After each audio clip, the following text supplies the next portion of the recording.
Pressure reveals leadership, not titles, not experience, or even success. Pressure.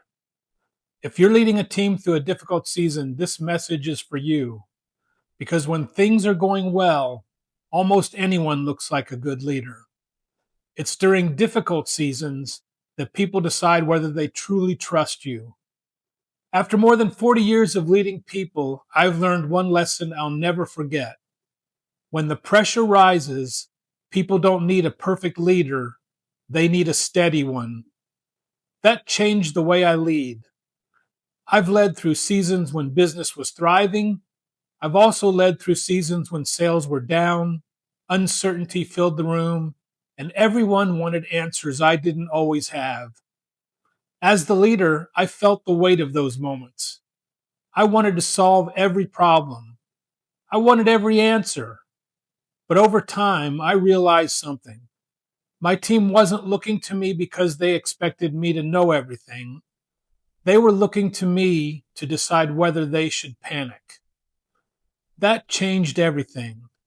The way a leader responds during difficult seasons often determines how the entire team responds. People often borrow confidence from their leader. If the leader becomes overwhelmed, fear spreads quickly.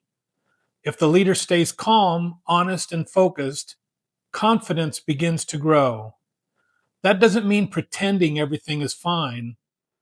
One of the greatest leadership examples in history came from Winston Churchill during World War II. He never minimized the crisis. He acknowledged reality. Then he gave people hope. Great leaders acknowledge reality without surrendering to fear. I found that's true in every business, every organization, and even every family. Pressure has a way of revealing what's already inside us. It doesn't create our leadership, it exposes it. If our leadership has been built on trust, people stay with us during difficult times. If it's been built only on position, people begin looking somewhere else for confidence.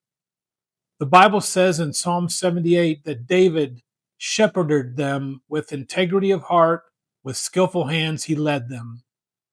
I've always loved that verse because it reminds us leadership requires both character and competence. People need to know you care.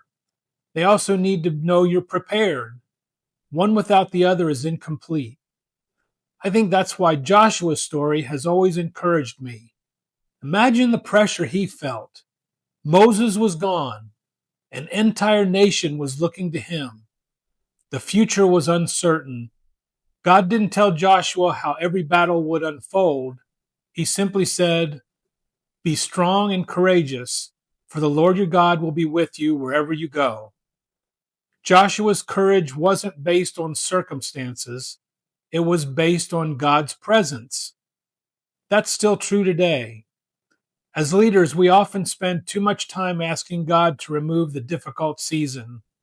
Sometimes He's more interested in strengthening the leader walking through it. Research continues to confirm what many experienced leaders have known for years. Gallup found that managers account for about 70% of the difference in employee engagement. Think about that. Leadership matters. The way you lead affects far more people than you realize. So, what does your team need from you during difficult seasons? They need honesty. They need consistency. They need encouragement. They need someone who listens before speaking.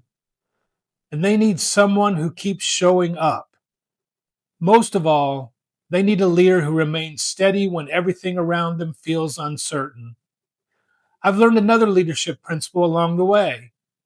You never stop building people simply because times become difficult.